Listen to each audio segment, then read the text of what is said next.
오늘도 찬양을 올려드렸사오니 우리가 부른 찬양이 주님 아버지께 영광이 되며 우리들의 삶에 주님 기쁨과 행복이 되게 하여 주시옵소서. 오늘도 주님 부족한 저희들을 아버지 품 안에 품어주시다가 주님 또한 거룩한 주일을 맞이하고 주님 앞에 이렇게 주의 이름으로 모이게 하시니 감사합니다. 아버지 하나님, 오늘도 주님 우리의 그 연약함을 아시고 우리의 그 아버지 행동으로는 행위로는 우리가 주님을 아버지 만날 수가 없고 주님 오직 그리스도의 그 거룩하신 보혈로만이 주님 아버지 하나님 정말 구속함의 은혜를 주셨사오니 그 진리를 온전히 믿고 아버지 우리가 연약한 가운데서도 온전히 주님의 은혜만을 의지하게 하여 주시옵소서. 그리하여 주님께서 주시는 그 아버지 행복과 주님 그 자유함을 누리며 살아가게 하여 주시고 아버지 어떠한 상황 가운데서도 주님 좌절하거나 연약해지지 않도록 주님 늘 성령님 우리들의 마음속에 임재하시옵소서. 아버지 우리들을 인도하시고 주여 축복하여 주시옵소서. 오늘도 주님이 교회를 위해 기도합니다. 주여 아버지 기와의 주님께서 피값으로 죽어 사셨사오니 아버지 교회가 지금은 주님 연약하고 혼란 가운데 있지만 아버지 분명히 주님께서 약속하신 그 아버지 말씀 가운데 온전히 서게 하시고 우리가 주님 이 어려운 고비를 잘 주님 지혜롭게 슬기롭게 주님의 그 믿음으로 잘 주님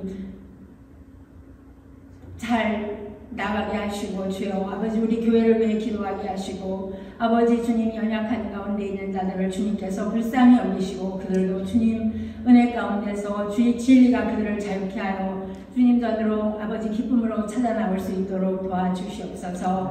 아버지 또한 우리 목사님 주님 분명히 주님의 그 뜻이 계셔서 이 단에 세워주셨사오니 아버지 하나님 늘 주님께서 성령 충만함으로 입혀주시고 하늘의 지혜와 아버지 명철로 입혀주셔서 주님 정말 하늘의 그 비밀을 주님 아버지 담대하게 선포할 수 있도록 주님 성령 충만함과 말씀 충만함으로 주님께서 축복하여 주시고 주님 아버지 하나님 우리 모두가 주님 아버지 마음을 다하고 정성을 다하여 주님의 교회를 위해 기도하게 하여 주시옵소서. 그리고 연약한 자들을 우리가 붙들어줄 수 있도록 주여 우리들의 마음을 아버지 그 열게 하시고 그 모든 것을 주님 볼 수 있도록 우리들의 마음을 주님께서 주장해 주시고 인도해 주시옵소서. 아버지 또한 이 교회를 위해서 수고하고 애쓰는 모든 주님의 그 자녀들을 있사오니 아버지 그들을 축복하시고 그들의 영혼들이 잘되게 하시고 그들이 하는 모든 행사가 주 안에서 형통케 하여 주시고 아버지 이 교회가 주님 아버지 정말 주님 더욱더 은혜 가운데서 아버지 때가 되면 주님 많은 아버지 사람들이 모이게 하시고 주님 그 때가 주님 언제인지 우리는 알 수 없사오나 아버지 그때까지 인내하며 기도하고 주님 모이기를 힘쓰게 도와주시옵소서. 오늘도 시종일관을 주님께 맡깁니다. 주님 또한 주님 몸이 아파 연약한 가운데 있는 자들을 주님께서 기억해 주시고 그들에게 주님 정말 연약한 부분을 주님께서 고쳐주시고 하루속히 주님 던으로 나와 같이 예배드릴 수 있도록 인도해 주시옵소서. 아버지의 모든 것 다 주님께 맡기오며 예수님의 이름으로 기도드렸사옵나이다. 아멘.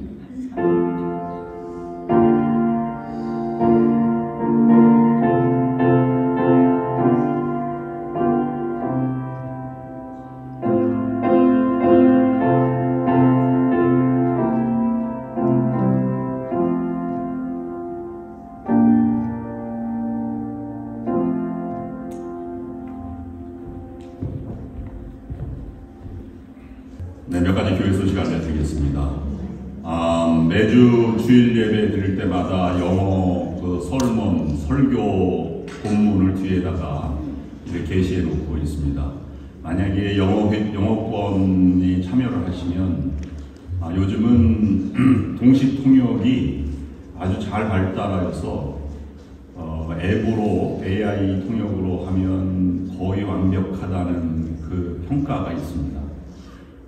그게 좀 약간 앱도 비싸고 디바이스도 약간 좀 비싼데 1인당 한 300불 정도 된다고 하는데 만약에 영어회중이 참석을 하면 우리가 영어회중 영어권 목회가 새롭게 시작되기 전까지 동시 통역이나 설교 영어 본문을 제공하려고 합니다. 많이 저에게 아이디어를 주시고 협력해 주시면 감사하겠습니다. 어제까지 마태복음 새벽기도가 통독용 성경 공부가 끝나고 오늘부터는 창세기가 시작이 됩니다. 여러분 함께 통독용 말씀 묵상으로 성경 통독에 깊이 참여해 주시면 감사하겠습니다. 오늘 예배 후에 친교 마친 다음에 임시임원회가 잠시 있겠습니다. 길게 진행되진 않겠습니다. 짧게 모이고 정기임원회는 10월 첫 번째 주일에 예배 친교 후에 열립니다. 오늘 많이 참여해 주시면 감사하겠고요. 선교 디너가 28일 날 토요일 날 산나몬에서 진행이 되는데, 산나몬밸리 UMC 미국 교회에서 진행이 되는데 담임 목사님은 한인 2세인 샌뮨 목사님이십니다. 작년에도 그곳에서 예배를 드렸고 올해도 예배를 드리는데, 올해는 우리 새로운 감독님도 참석을 하고 우리 교회 왔던 그 심시영 목사님이나 이정민 목사님, 지난주에 참석했던 목사님 소개도 있고 여러 가지 다양한 행사가 진행이 됩니다. 우리 교회에서도 함께 협력해서 참여해 주시고 선교 디너를 빛내주시길 바라며, 또 티켓 만약에 참여하는 분들이 아니더라도 헌금 봉투에다가 선교 디너 후원금 이렇게 해서 올려 봉헌해 주시면 재정부에서 그것을 모아서 포커스로 보내드리도록 그렇게 하겠습니다. 이상으로 방금 말씀 마치고, 어제 우리가 그 하이킹을 갔었는데요. 많은 인원이 가지 못해서 조촐하게 가족처럼 다녀왔습니다. 사진 몇 가지를 제가 올려보았습니다. 어번에 있는 폭포 같은 큰 댐이 있어서 그 주변에 시원하게 잘 다녀왔고요. 도시락도 잘 먹고 왔습니다. 10월 두 번째 주 토요일 날 다시 한번 우리가 기회가 되면 함께 하자 이렇게 어제 의논을 하였습니다. 여러분 많이 협력해 주시고 또 가을 정치를 잘 느껴 볼 수 있기를 바랍니다. 이상으로 교회 소식 마치겠습니다. Today's scripture reading is from Acts chapter 10 verses 34 through 43. Gentiles hear the good news. So Peter opened his mouth and said, "Truly I understand that God shows no partiality, but in every nation anyone who fears him and does what is right is acceptable to him. As for the word that he sent to Israel, preaching good news of peace through Jesus Christ, he is Lord of all. You yourselves know what happened throughout all Judea, beginning from Galilee after the baptism that John proclaimed, how God anointed Jesus of Nazareth with the Holy Spirit and with power. He went about doing good and healing all who were oppressed by the devil, for God was with him. And we are witnesses of all that he did, both in the country of the Jews and in Jerusalem. They put him to death by hanging him on a tree, but God raised him on the third day and made him appear, not to all the people, but to us who had been chosen by God as witnesses, who ate and drank with him after he rose from the dead. And he commanded us to preach to the people and to testify that he is the one appointed by God to be judge of the living and the dead. To him all the prophets bear witness that everyone who believes in him receives forgiveness of sins through his name." 사도행전 10장 34절부터 43절까지 교독으로 읽겠습니다. 제가 먼저 봉독합니다. 베드로가 입을 열어 말하되, 내가 참으로 하나님은 사람의 외모를 보지 아니하시고 각자가 즉 하나님을 경외하며 의를 행하는 사람은 다 받으신 줄 깨달았다. 만유의 주 되신 예수 그리스도로 말미암아 화평의 복음을 전하사 이스라엘 자손들에게 보내신 말씀, 곧 요한이 그 세례를 당부한 후에 갈릴리에서 시작하여 온 유대에 두루 전파된 그것을 너희도 알거니와, 하나님이 나사렛 예수에게 성령과 능력을 기름 붓듯 하셨음에 그가 두루 다니시며 선한 일을 행하시고 마귀에게 눌린 모든 사람을 고치셨으니 이는 하나님이 함께 하셨습니다. 우리는 유대인의 땅과 예루살렘에서 가려 하신 모든 일의 증인이라. 그를 그들이 나무에 달아 죽였으나 하나님이 사흘 만에 다시 살리사 나타내시되 모든 백성에게 하신 것이 아니요 오직 미리 택하신 증인 곧 죽은 자 가운데서 부활하신 후 그를 모시고 음식을 먹은 우리에게 하신 것이라. 우리에게 명하사 백성에게 전도하되 하나님이 살아있는 자와 죽은 자의 재판장으로 정하신 자가 곧 이 사람인 것을 증언하게 하셨고, 그에 대하여 모든 선지자도 증언하되 그를 믿는 사람들이 다 그의 이름을 힘입어 죄사함을 받는다 하였느니라. 아멘.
예배드리는 여러분과 여러분 가정에 충만하시기를 주의 이름으로 축원합니다. 사도행전 10장 베드로와 고넬료의 만남을 통해서 기독교 역사는 유대 땅을 넘어서 사마리아와 땅끝까지 전해지는 계기가 되었습니다. 즉 이방 선교를 가능하게 한 그러한 이 복음의 확장을 오늘 20장 이후에서 나타나게 되었습니다. 오늘 본문은 고넬료에게 복음을 증거하고 또 세례를 베푼 후에 고넬료의 집에서 설교한 베드로의 세 번째 설교 본문 말씀입니다. 큰 감동과 변화 또는 기적의 역사 또는 사람이 측량할 수 없는 놀라운 그러한 이 역사가 일어나기 전에 많은 사람들의 큰 노력과 수고, 헌신, 기도가 있었음을 볼 수 있습니다. 오늘 큰 변화와 감동을 주기 위해서는 저는 묵상하기를 두 가지가 반드시 동시에 존재하여야 한다고 생각했습니다. 첫 번째는 자기 희생과 두 번째는 열린 마음입니다. 절대절명의 순간에도 그리고 목숨이 경각에 달린 순간에도 열린 마음을 잃지 말아야 합니다. 그 말은 다른 말로 말씀드리면 마음이 닫혀있지 않아야 한다는 말이고, 그 말을 제 언어로 바꿔서 말하면 내가 이 상황과 모든 환경과 모든 일에 결론을 내줘서는 안 된다 하는 것을 생각해 보았습니다. 그러면 그냥 자기 희생과 열린 마음이 생기느냐 하면 결코 그렇지 않습니다.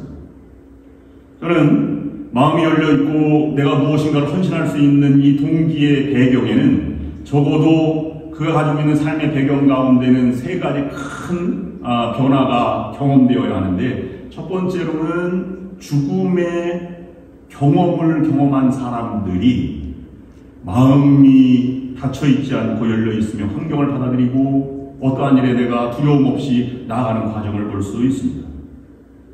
즉 죽다 살아난 사람들의 삶의 모습은 다르다고 하는 것입니다.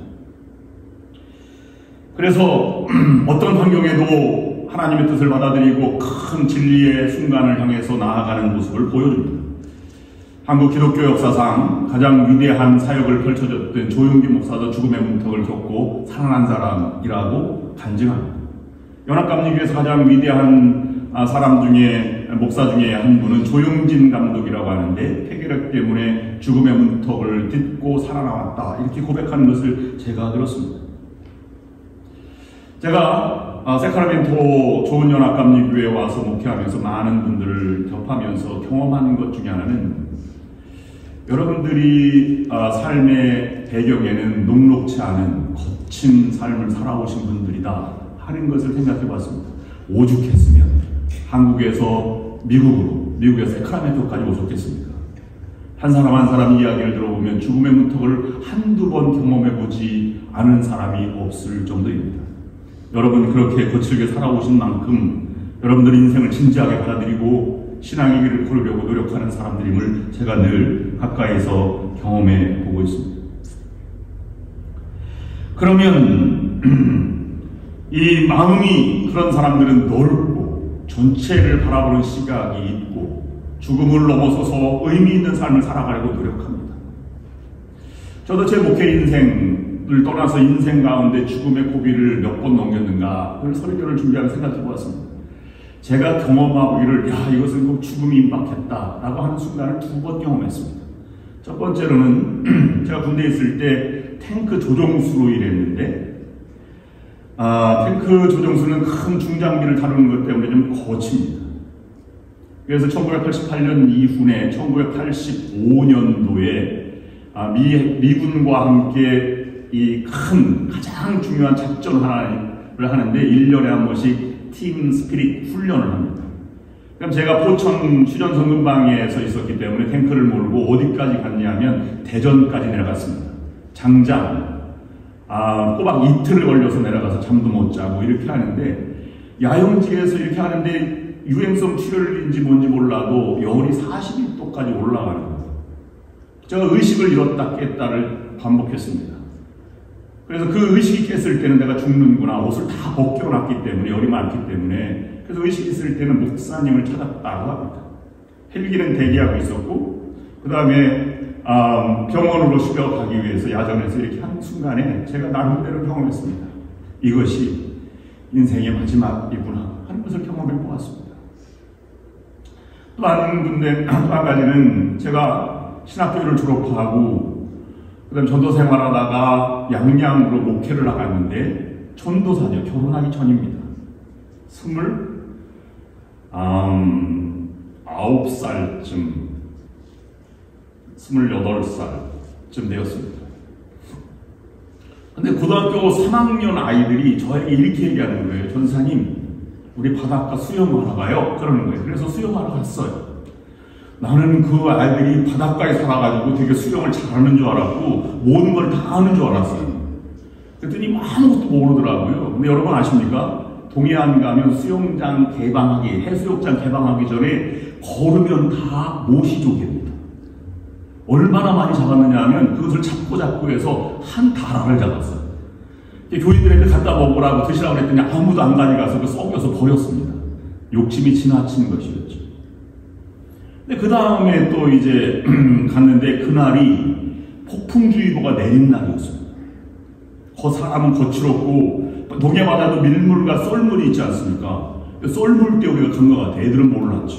그 전주에 그 해수욕장에서 2명이나 서울에서 수련회 왔다가 빠져 죽은 그 장소로 우리가 똑같이 조개를 잡으러 갔습니다.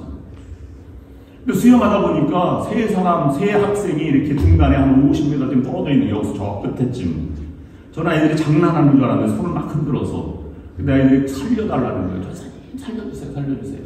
애들이 떠내려고 하는데 그때 첫 생각이 뭐냐면 들어가면 죽는구나. 여러분 같으면 들어가겠습니까? 안 들어가겠습니까? 안 들어갈 수가 있어요. 들어가지. 죽어도 그만. 그런 생각할 겨를도 없이 뛰어들어가서 여학생 한 명이나 남학생 한 명을 구출해냈습니다. 제가 그래도 마린보이 아닙니까? 수영을 얼마나 대해역처럼 잘하는지 세 번째 들어가려고 했더니 한 100m 이상 떨어뜨립니다. 파도는 세지요. 뒤로 물러가는 썰물이지요. 그래서 수영을 해서 그 아이까지 다 도착했는데 제가 잘못 생각한 것이 있는데 그 아이가 빠져서 기운이 빠졌을 때 들어가야 되는데 기운이 넘쳐날 때 들어갔어요. 그래가지고 그 아이가 막 이렇게 물을 먹고 막 그러는 걸 제가 밑에서 들어올려서 숨을 쉬도록 하고 저는 물을 먹다가 기절했습니다. 그러니까 깨어났더니 사택이에요. 그날이 목요일 날이었는데 그날이 주일 날이라 예배드리러 사람들이 오셨어요. 저는 깨어나지 못하고 그때 제가 죽음의 문턱을 경험했습니다. 내가 여기서 죽는구나. 아이를 내가 건지다가 죽는구나. 나중에 들어보니까 아이들은 사람을 구하러 갔고 그 다음에 저는 갯바위 뒤에다 애를 얹혀놓고 저는 바다에서 빠져서 물을 많이 먹어서 물이 배가 이만큼 나왔더라고요. 애 된 것처럼. 근데 그게 바닷물을 먹으면 여러분 건강한 것 같지만 어지러워요. 염분도가 하도 많아가지고 일어설 수가 없어요. 6개월 동안이나 염도를 빼는 작업을 하고 그 다음에 일상생활로 돌아올 수 있었습니다. 죽었는데 그럼 죽다 살아나는 것이 여러분 잘한 그 기쁨이지 않습니까? 애들을 구했더니 동네에 소문이 났습니다. 애들 데리고 나가서 물에 빠져 죽게 했다. 전사님 이제 그만 떠나셔야 되겠다. 그걸 다른 사람에게 장로님이 얘기하시는 거예요. 그래서 저는 각오했습니다. 그때 이후로 눈을 딱 떴을 때 첫 생각이 뭐냐면 나는 내가 사는 것이 아니라 다시 살아난 존재다. 하나님 다시 생명을 주셨다. 그래서 그 장로님 말씀을 그대로 받아들여서 떠날 준비를 하고 있었습니다. 근데 그 여학생 중에 한 명의 어머니가 보리쌀 3마리를 이렇게 가져오신 거예요. 우리 아이 말에 의하면 전사님이 우리 아이가 가자 그랬고 아이 빠져준 걸 건졌다면서요. 그래서 반전이 일어났습니다. 동네 사람들이 떠나지 마시라. 전사님 잘못한 게 없다. 그래 그 사건이 이은 다음에 그때가 7월 달이었는데 그래 9월 달에 부흥회를 했는데요. 얼마나 그 사건이 컸냐면 부흥회 때 교인들이 전체 마을에 한 명씩은 다 왔습니다. 150명이 참석했어요. 헌금 목대도 뭐라고 써냐면 축부흥 이렇게 써서 헌금을 드리고 저 전사님 바빠서 갑니다 이렇게 한 사람도 많이 있었어요. 그런 사건 이후에 제가 다시 생각하는 것은 나는 덤으로 사는 인생이다. 여러분 저 보면 좀 마음이 넓어 보이지 않습니까? 안 그렇습니까? 여러분 은혜로 살아가는 사람들은 바라보는 눈이 다릅니다. 하나님의 눈으로 바라보고 넓게 바라보고 전체를 바라보게 되죠. 시시비비를 가리지 않고 작은 것에 얽매이지 않습니다. 그것도 여러분 아주 큰 열린 마음으로 자기 생활하며 살아가는 동기가 됩니다. 근데 그것만이 전부는 아니지요. 왜냐하면 세상은 넓고 내가 관계를 그러지 않은 사람도 얼마나 많이 있습니까? 그것을 열린 마음으로 받아들이기 너무 벅찹니다. 내 가까이 있는 사람을 받아들이기 위해서 두 번째 자기 희생과 열린 마음은 어떤 마음이 되어야 하면 사랑하는 마음이 있을 때 이것이 가능한 것입니다. 자녀를 사랑하는 어머니의 마음처럼 이런 사랑의 마음이 내가 희생하게 하고 마음을 열어놓고 모두가 다 받아들이는 마음으로 변하게 만듭니다. 어느 가정의 남매가 부모의 사랑을 받으며 살아가고 있었습니다. 근데 어느 날 8살짜리 남자아이가 교통사고를 당해서 중상을 당하게 되었습니다. 수술을 받게 되었고 급하게 혈액이 필요하게 되었습니다. 그래서 같은 혈액형을 가진 5살짜리 여자아이에게 아버지가 물었습니다. 조심스럽게 물어봤습니다. 얘야, 오빠가 수술받게 되었는데 위험하게 되었어. 오빠에게 내 피를 줄 수 있겠니? 라고 말했습니다. 아이는 가만히 생각하더니 고개를 끄덕이면서 아빠의 손을 잡고 침대에 누웠습니다. 수술을 앞둔 오빠가 불쌍했던지 눈물만 흘리며 팔을 걷어올리는 딸아이가 기특했습니다. 수술이 잘 끝났습니다. 아빠가 이 딸아이에게 가서 야, 너 때문에 오빠가 살아나게 되었다. 그렇게 침대에 가만히 누워있던 딸아이에게 얘기했는데 딸아이가 가만히 생각하더니 이렇게 물어보는 것입니다. 아빠, 그런데 나는 언제 죽어요? 아빠 깜짝 놀랐습니다. 왜 죽는다니 무슨 얘기야? 그랬더니 피를 보면 죽는 건 아닌가요? 그럼 너는 내가 죽을 줄 알고 내 피를 오빠에게 준다 그런 것이냐? 그랬더니 딸아이가 말했습니다. 예, 나는 오빠를 사랑하니까. 절대 절명의 순간에 이와 같은 것은 사랑이라는 마음 때문에 가능하게 된 것이죠. 세 번째, 그것도 어느 정도 한계가 있습니다. 왜냐하면 인간의 의지와 경험 때문에 나오는 것이니까 사랑의 큰 하나님의 사랑처럼 경험하지 못하면 그것도 언젠가 끝이 나게 됩니다. 그런데 진정으로 자기 희생과 그 다음에 열린 마음을 갖는 사람은 베드로와 제자들처럼 예수 그리스도를 경험하고 만난 사람은 다른 더 큰 열린 마음과 자기 희생을 간직하며 살아가게 됩니다. 여러분, 베드로의 생애를 둘로 나누는데 보통은 마태복음 16장 16절 주는 그리스도시요 살아계신 하나님의 아들이시니이다 라는 것에서 고백하기 이전의 베드로와 고백한 이후의 베드로를 나누는데 그것도 옳은 생각이긴 한데 옳은 말씀이기도 합니다. 신학적으로는 그것이 옳다고 봅니다. 그런데 전체 베드로의 인생을 통해서 보면 그가 디베랴 호숫가에서 예수님을 만난 다음과 이전으로 나눕니다. 내가 나를 사랑하느냐? 예, 주님 사랑하는 걸 주님이 더 잘 아십니다. 내 양을 먹이라. 그때 이후로 베드로는 한 번도 뒷걸음을 치지 않았습니다. 그는 배신했고 도망갔고 모른다고 했고 이렇게 하던 베드로가 그 이후에 부활의 주님을 만나고 나서는 한 번도 뒤돌아보지 않고 죽기까지 이렇게 걸어갔던 것을 볼 수 있습니다. 이 사도 바울은 다메섹으로 가는 도중에 나는 내가 핍박하는 예수라 라고 하는 부활의 주님을 만났습니다. 그 이후에 사도 바울은 한 번도 후회하거나 뒷걸음치지 않았습니다. 죽는 순간까지 복음을 증거하며 살아갔던 사람입니다. 우리들도 지금 베드로의 이 모습을 보면 고넬료 집에 가서 고넬료를 함께 식사하고 함께 예배드리고 설교하고 잠을 자고 이런 과정을 통해서 바라보면 베드로가 너무 많이 변해 있는 모습을 보고 있는 것입니다. 그냥 단순히 초청했으니까 받아서 그 집에 가서 전도하는 차원을 넘어선 것입니다. 자신의 한계, 역사 대대로 미워했던 이방인의 집에 들어가는 것, 자기는 한 번도 경험해보지 못하고 생각해보지 못한 길을 지금 선뜻 받아들이고 열린 마음으로 내가 희생될지도 모르는 그 길을 지금 걸어가고 있는 것입니다. 그리고 그의 입에서는 오직 그리스도를 증거하는 설교가 오늘 본문에서 나오고 있는 것입니다. 자신의 살 길을 찾았던 베드로가 그리스도의 이름을 증거하기 시작했습니다. 그의 입에서는 한 번도 이렇게 말하지 못한 오직 하나님의 은혜와 예수 그리스도의 복음, 부활의 주님을 증거할 뿐입니다. 신학자들은 베드로 설교가 오늘이 세 번째인데 첫 번째 설교는 예루살렘 마가의 다락방 이후에 베드로가 일어서서 말하되 너희 부형들아 라고 말하면서 회개하고 복음을 믿으라 라고 했을 때 3,000명이나 되는 이 사람들이 세례를 받았다 라고 하는 것이 첫 번째 설교입니다. 두 번째 설교는 성전 미문에 안진뱅이를 고쳐준 다음에 은과 금은 내게 없거냐 내가 내게 있는 것으로 내게 주노니 나사렛 예수 이름으로 일어나 걸으라 라고 말하고 난 다음에 설교한 것이 두 번째 설교입니다. 근데 오늘 세 번째 설교는 가장 짧지만 구체적이고 전체를 다스리는 오직 예수 그리스도를 증거하는 이 말씀을 우리가 이 본문에서 만나볼 수 있습니다. 목회를 하다 보면 다양한 사람들, 성도들을 만나게 됩니다.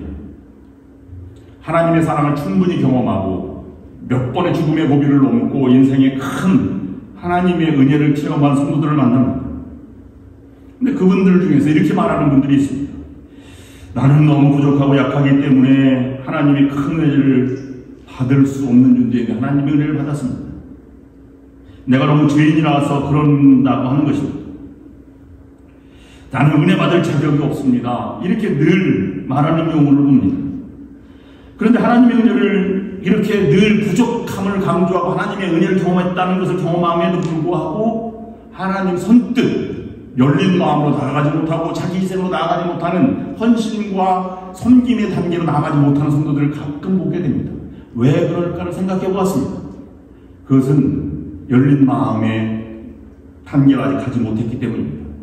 내 죄악성과 악함, 연약함을 알지만 그것은 어떻게 보면 겸손이 아닐 수 있습니다. 영적인 무지이며 지나친 자기중심주의 교만일 수 있습니다. 이것은 하나님의 인도하심을 부정하는 나의 겸손을 가장해서 부정하는 것이기 때문에 그렇습니다. 지나친 자기 비하를 낳고 열등감을 갖게 되고 자신을 잃게 되면서 성교의 자리로 나아가지 못하는 것입니다. 제가 여러 애완동물을 키우는 분들 중에서 가장 많이 듣는 것 중에는 강아지를 키우는 분들은 그렇게 강아지가 충성스럽다고들 얘기합니다. 어떻게든지 주인의 마음에 들고 주인과 함께 살아가려고 노력하고 무엇인지 순종하는 모습을 보고 야, 저것이 정말 은혜롭다. 어떻게 저렇게 순종적일까라고 생각을 합니다. 여러분, 손자, 손녀들을 보면 때로는 힘들긴 하지만 그가 재롱 떨고 안기는 모습 보면서 얼마나 여러분 복되고 행복하게 느낍니다. 우리가 동일한 하나님의 사랑을 받은 존재입니다. 그 예수 그리스도의 십자가의 사랑과 부활을 경험한 우리들은 열린 마음으로 그리스도를 닮아가도록 되어 있습니다. 그렇지 않으면 내가 내 중심으로 다시 돌아오도록 하는 것 때문에 이렇게 자꾸 열려진 마음으로 나아가지 못하는 것입니다. 하나님은 하나님의 사랑을 도저히 받을 만한 존재가 아닌데도 우리를 사랑하셨습니다. 너무나 부족하고 악하기 때문에 하나님의 은혜를 주시는 것입니다.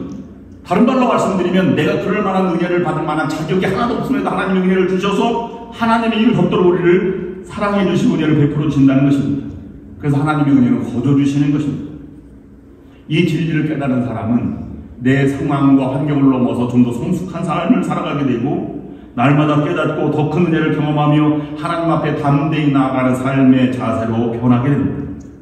그래서 악함을 지혜와 정결함으로 바꿔나가고 하나님의 은혜가 우리의 성숙함과 겸손함으로 발전시켜 나아가게 됩니다. 그럼 믿음으로 살아가는 사람이 바로 이와 같은 사람입니다. 근데 안타까운 것은 하나님, 목사님 아직 저 때는 아닙니다. 저는 아직 자격이 없습니다. 라고 말하는 것일 것입니다. 여러분 그렇게 자격을 논하면 제가 설교할 자격이 있겠습니까? 여러분이 권사나 장로나 아니면 집사님으로 이렇게 부름받아 사역을 할 수 있는 자격이 있어서 주어진 사람이 누가 있겠습니까? 하나님이 세워주시고 교회를 주시고 은혜를 베풀어 주셨으니 그 길을 걷는 것입니다. 그러면 우리의 신앙은 그분이 주시는 은혜를 받고 그분의 품에 안겨 그분과 함께 자라가고 그분의 은혜를 감당할 만큼 충성하면 더 큰 은혜를 날마다 경험하며 살아가게 될 것입니다. 오늘 본문에서 하나님이 은혜를 깨닫지는 못하지만 그것을 받아들이고 열린 마음으로 순종하며 그 길을 걸어갔던 베드로를 우리가 묵상해 보려고 합니다. 참으로 변화되는 과정, 하나님의 사람의 자세를 엿보게 되는 것입니다. 첫 번째는 성숙해진 베드로의 모습을 본문에서 볼 수 있습니다. 더 성숙해졌습니다. 더 성숙해졌다는 것은 무엇입니까? 환경을 통해서 하나님의 뜻을 분별할 줄 아는 성숙함이 있었다는 것입니다. 환경을 통해서라고 하는 것은 날마다 만나는 새로운 환경, 낯선 환경, 사람, 모든 일들 이런 것을 통해서 말하는 것입니다. 날마다 성숙해졌다는 말은 그날 그곳에서 하나님의 인도하심을 경험하며 살아간다는 것입니다. 베드로에게 하나님은 말씀하셨습니다. 한 번도 생각해보지 않았던 환상을 사용하셨는데 한 번의 환상을 가지고 잡아먹으라 그랬더니 나는 그것을 평생 먹어보지도 않고 생각해보지도 않고 부정한 음식을 어떻게 먹습니까? 라고 말했습니다. 그럴 때 하나님은 동일하게 또 한 번 말씀하십니다. 그래도 내가 하나님이 거룩하다는 것을 내가 속되다고 말할 수 있느냐? 다시 잡아먹으라. 두 번째 보자기에 내려왔습니다. 그래도 나는 먹을 수 없습니다. 어떻게 먹겠습니까? 세 번째 내려왔습니다. 이 과정을 통해서 변화된 것이 있는데요. 베드로의 마음이 변화된 것입니다. 왜 그럴까? 고넬료의 겸손한 대접과 설명, 고넬료 집에 갔더니 이미 준비된 사람들이 있었고 10명의 사람들이 함께 가서 모여서 예배를 드렸고 그곳에 가서 열린 마음으로 세례를 받고 무릎 꿇는 이 고넬료를 바라보고 하나님이 준비하신 상황이 이렇게 전개되는구나 라는 것을 베드로를 발견하는 것입니다. 다른 말로 말씀드리면 하나님은 이런 분이시구나. 내가 하나님을 판단하거나 내 판단이 잘못되었다 아니면 이것이 이럴 수가 없다라고 말할 수 있는 자격이 없다는 것입니다. 하나님의 계획과 마음을 깨달은 영적인 눈이 열리게 되어서 그 길을 걸어가게 된 것입니다. 사도행전 10장 34절 35절 말씀 보면 이렇게 기록하고 있습니다. 내가 참으로 하나님은 사람의 외모를 보지 아니하시고 각 나라 중 하나님을 경외하며 의를 행하는 사람은 다 받으시는 줄 깨달았도다 라는 것입니다.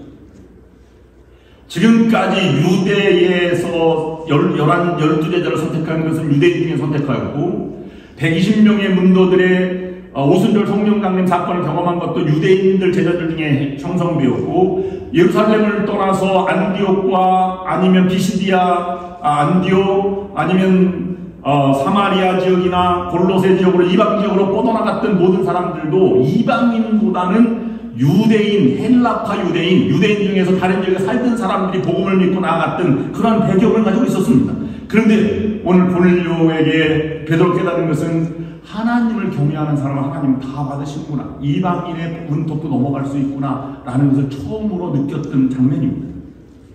즉 원수된 나라의 지도자들에게도 마음을 열어야 된다는 것을 알게 되었던 것입니다. 이것이 발전해서 초대교회는 순교하면서도 원수를 위해서 축복할 수 있었고 그다음 로마를 향해서 그는 복음을 증거하게 된 것입니다.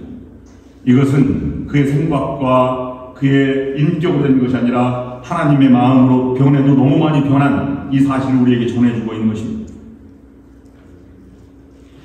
우리에게도 동일하게 늘 말씀합니다. 여러분 하나님의 마음과 하나님의 말씀을 어떻게 깨닫습니까?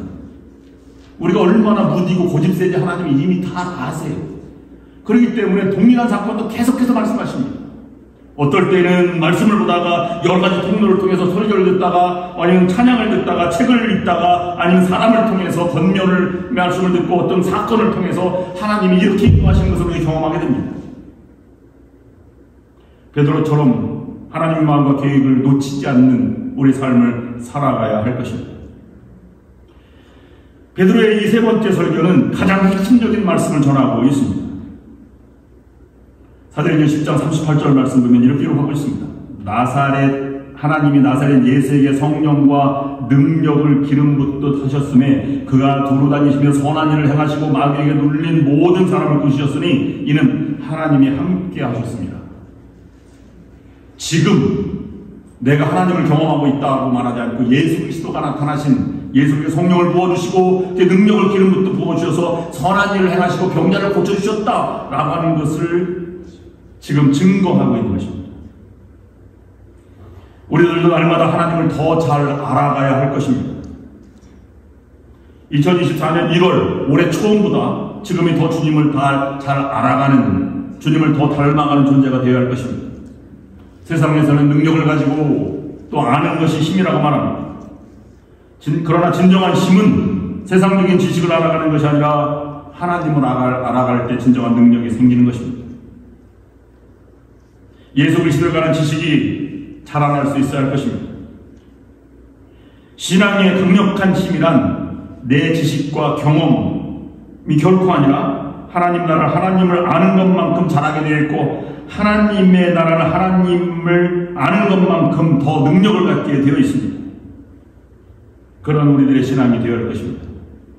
다른 말로 말씀드리면 우리는 교회가 부흥해야 된다 라고 말하고, 내 평생 소원 우리 조은열 감독의 부흥이라고 말하지만, 그것의 한쪽의 바람은 내가 주리 그리스도를 얼마나 닮아가는지 라는 것을 동시에 가지고 있어야 한다는 말입니다. 예수 그리스도와 성령의 깊은 은혜를 알 때 모든 것을 다스릴 수 있는 강력한 힘을 얻게 됩니다.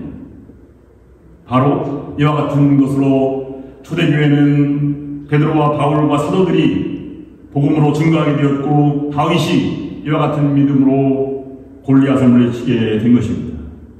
여러분들도 그리스도를 아는 만큼 능력을 행하시는 그런 여러분들이 될 수 있기를 주님의 이름으로 축원합니다. 그러면 열려진 마음이 무엇이냐 하면 그냥 무조건 받아들이는 것이 아니라 하나님의 뜻이 무엇인가를 알 수 있는 마음입니다. 열려진 마음으로 하나님의 마음에 하나님의 뜻을 분별할 수 있어야 합니다. 우리는 세상적인 잣대도 똑같이 우리 신앙적인 잣대로 들어올 수밖에 없습니다. 그래서 교회의 숫자가 목사의 능력이 되고, 성도의 숫자 이런 것이 아니면 성도들도 얼마나 이것이 큰 교회 다니는지 성도의 능력이 되는 시대가 왔습니다. 다른 말로 말씀드리면 교회 부흥이 중요합니다. 그런데 언제부터인가 교회 부흥을 하지 못하면 목사와 성도들과 변변치 않은 교인과 목사로 낙인 찍기 시작했다는 것입니다.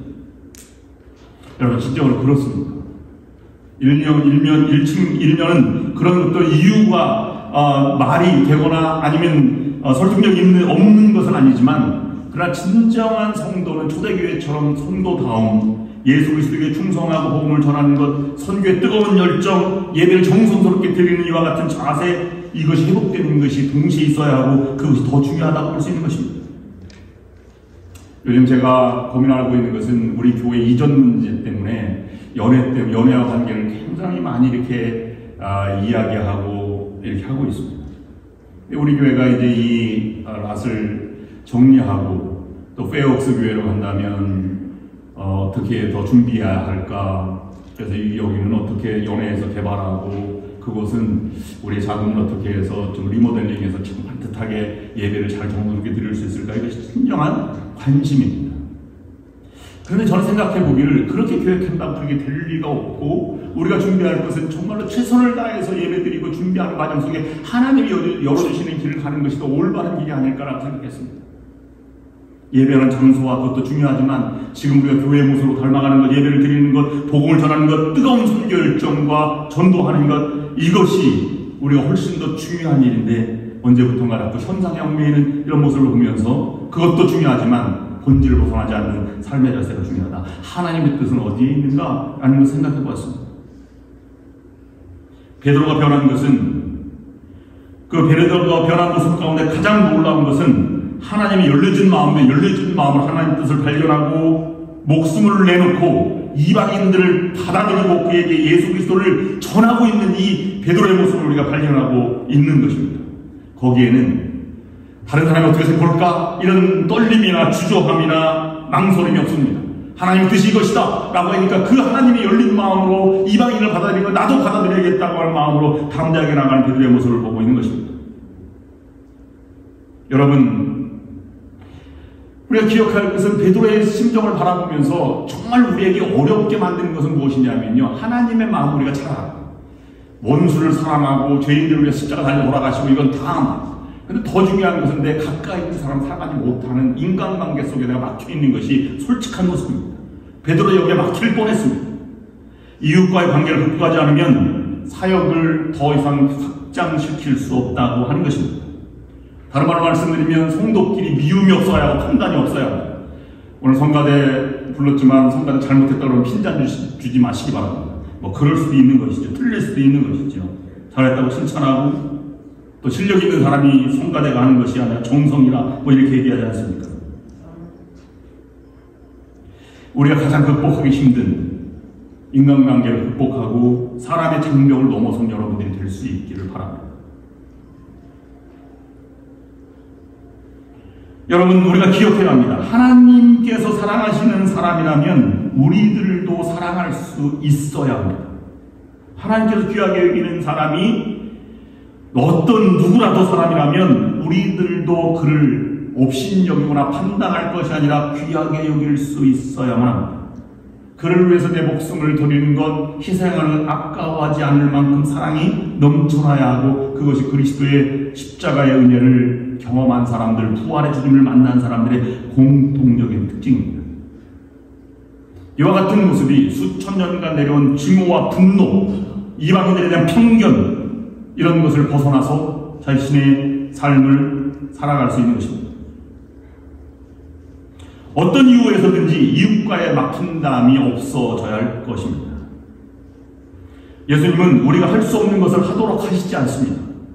원수를 사랑할 수 없는데 사랑하라고 말하지 않습니다. 그만한 더 능력 있는 사랑의 마음을 가질 때 그것을 펼쳐나가도록 하십니다. 왜냐하면 내가 하는 것이 아니기 때문에 그렇습니다. 내 안에 계신 하나님이 역사하시기 때문에 그렇습니다. 그런 측면에서 보면 베드로의 세 번째 설교의 핵심은 분명합니다. 오직 예수 그리스도를 전하는 것뿐입니다. 하나님의 마음과 계획이 담겨져 있지만 이 설교의 주제는 오직 만유의 주이신 예수 그리스도에 대한 분명한 증거를 여기서 말씀하고 있는 것입니다. 10장 30절 38절 말씀 보면 곧 요한이 세례를 반포한 후에 갈릴리에 시작하여 온 유대에 두루 전파된 그것을 너희도 알거니와 그가 두루 다니시며 선한 일을 행하시고 마귀에게 눌린 모든 사람을 고치셨으니 이는 하나님이 함께 하셨습니다 라고 말하고 있습니다. 전도하시는 예수님을 묵상하고 있는 것이죠. 39절 말씀 이렇게 말하고 있습니다. 우리는 유대인의 땅과 예루살렘에서 그가 행하신 모든 일의 증인이라. 그들이 나무에 달아 죽였으나 십자가에 달려 돌아가신 예수 그리스도를 전하고 있습니다. 40절 41절 말씀 보면 하나님이 사흘 만에 다시 살리사 나타내시되 모든 백성에게 하신 것이 아니요 오직 미리 택하신 증인 곧 죽은 자 가운데서 부활하신 후 그를 모시고 음식을 먹은 우리에게 하신 것이라. 부활하신 예수 그리스도를 전하고 있습니다. 또한 42절 말씀 보면 우리에게 명하사 백성에게 전도하되 하나님이 살아있는 자와 죽은 자의 재판장으로 정하신 자가 곧 이 사람인 것을 증언하게 하셨고 예수 그리스도가 역사의 심판자가 되신다는 것을 증언하고 있는 것입니다. 그리고 43절 마지막 절에는 그에 대해 모든 선지자도 증언하되 그를 믿는 사람들이 다 그의 이름을 힘입어 죄사함을 받는다 하였느니라.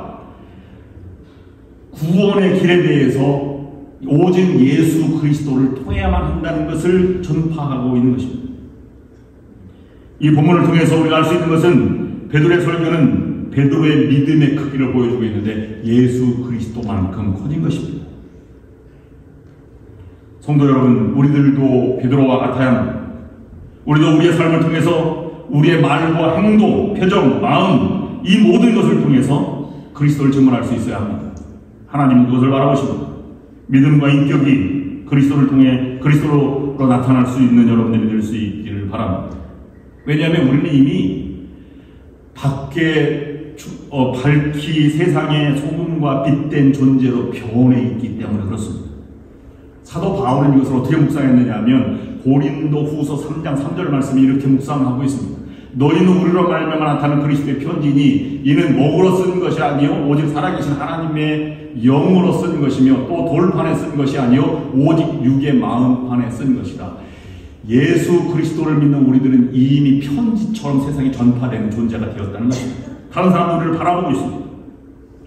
고린도서 2장 14절 말씀 보면 항상 우리를 그리스도 안에서 이기게 하시고 우리로 말미암아 각 처에서 그리스도를 아는 냄새를 내시는 하나님께 감사하노라. 우리는 그리스도의 창기입니다. 이미 그렇게 된 존재입니다. 고린도서 5장 20절 말씀 보면 그러므로 우리는 그리스도의 전권 대사입니다. 하나님은 우리를 통해 여러분에게 말씀하고 계시는 것입니다. 우리가 그리스도를 대신하여 여러분에게 간청합니다. 여러분은 하나님과 화해하십시오. 전권 대사처럼 우리를 그런 존재로 불러주셨습니다. 그래서 우리는 하나님의 기쁨이요 하나님의 대사요. 세상 사람들은 자기 자신을 보여주기 위해서 수단과 방법을 가리고 있지 않지만 하나님의 사람은 하나님을 나타내는 데 최선을 다해야 할 것입니다. 지금 베드로는 베드로를 통해서 예수 그리스도를 나타낼 수 있는 것입니다. 마태복음 5장 15절 16절 말씀 보면 사람이 등불을 켜서 말 아래 두지 아니하고 등경 위에 두나니 이러므로 집 앞 모든 사람에게 비치느니라. 이같이 너희 빛이 사람 앞에 비치게 하여 그들로 너희 착한 행실을 보고 하늘에 계신 너희 아버지께 영광을 돌리게 하라. 저는 맨 처음에 중학교 때 이 구절을 처음 읽을 때 말 아래 두지 아니하고 뛰어다니는 말 아래 등불을 두나 이런 생각했는데 이 쌀을 대는 말 있잖아요. 말을 그 등불을 두고 말로 덮어놓는다는 것입니다. 덮어놓지 않고 등경 위에 등잔대 위에 드니까 모든 사람이 본다는 표현입니다. 그러므로 우리는 세상에 드러난 존재로 하나님은 우리를 통해서 그리스도를 나타내기를 원하고 세상 사람들도 자기 희생과 열린 마음으로 나아가는 그런 존재로 우리가 나타나기를 바라고 바라본다는 것입니다. 그러면 우리의 결론은 무엇입니까? 만유의 주 대신 예수 그리스도를 증거하는 것이 우리의 삶의 모습이 되어야 할 것입니다. 여러분, 밖에 사람들이 우리가 교회 다닙니다. 아니면 교회 처음 나온 사람들이 이곳에서 보면 교회 본당이 아름답다 이런 것도 물론 바라보겠지만 제일 먼저 바라보고 감동시키는 것은 저 사람이 예수 그리스도를 닮았는지 그리스도의 마음이 있는지 정말 예수를 믿는 사람인지 바라보고 감동을 하게 되는 것입니다. 그래서 그것이 우리의 삶에 그리스도가 중심이 된 삶이 될 때 우리는 무엇인가 할 수 있는 능력이 된 것입니다. 그런 사람은 섭섭함이나 외로움 아니면 천대, 조롱을 당해서도 분노하거나 억울하다지 말하지 않습니다. 왜 그렇습니까? 하나님이 그 안에 존재하고 계시기 때문입니다. 그렇습니다. 하나님의 능력은 세상적인 힘과 능력을 소유하는 데 결코 있지 않습니다. 만유의 주 대신 그리스도를 소유하는 데 있습니다. 성숙한 변화는 우리의 노력으로 얻어지는 것이 아니라 예수 그리스도의 손에 붙잡힐 때 얻어지는 것입니다. 우리의 삶의 소망은 지금 내가 얼마나 가지고 있거나 얼마나 건강한가 얼마나 많은 것을 누리고 있는가에 의해 얻어지는 것이 아니라 예수 그리스도를 얼마나 소유하고 있는가에 따라서 우리의 삶의 소망이 달라지는 것입니다. 그럼 이렇게 반문해 볼 수 있습니다. 우리가 지금 좌절과 절망을 느끼고 있다면 왜 그럴까? 그것은 우리의 연약함 때문이기도 하지만 결코 그렇지 않습니다. 예수 그리스도를 우리의 삶의 중심에 모시고 있지 않기 때문에 절망과 좌절을 느끼고 있는 것입니다. 내가 세상의 유혹을 이기지 못하고 있다면 그것은 세상의 유혹이 강력해서가 아니라 예수 그리스도에 대한 우리의 사랑이 식어가고 있기 때문입니다. 다른 말로 쓰면 내가 다른 사람을 미워하고 있다면 그 사람의 죄악이 너무 커서가 아니라 우리 안에 하나님의 마음보다 우리 자신의 마음이 더 커져 있기 때문에 그런 것입니다. 여러분 어떻게 살아가고 계십니까? 그분이 예수 그리스도가 베드로를 감동시키고 베드로를 변화시킨 예수님이 우리에게 말씀하십니다. 너도 십자가에 못 박아라. 너도 죽어라. 그러면 그리스도가 자랑이 될 것이다 라고 말하고 있습니다. 이것이 우리가 존재하는 목적이 되어야 하고 이것이 우리의 삶의 모습이 되어야 할 것입니다. 그럴 때 우리는 주님의 사명을 감당하게 될 것입니다. 그런 여러분 모두가 될 수 있기를 주님의 이름으로 축원합니다. 기도하시겠습니다. 이제는 우리 주 예수 그리스도의 구원하시는 은혜와 전능하신 하나님 아버지의 그 크신 사랑하심과 우리 언제나 동행하셔서 힘과 용기를 주시는 성령의 역사, 인도, 교통하심이 오늘 예배를 마치고 각자의 삶의 현장으로 나아가는 모든 성도들과 저들의 가정 하는 모든 일을 위해 그리고 좋은 연합 감리교회 위해 지금부터 영원토록 함께 하옵시기를 간절히 축원하옵나이다. 아멘.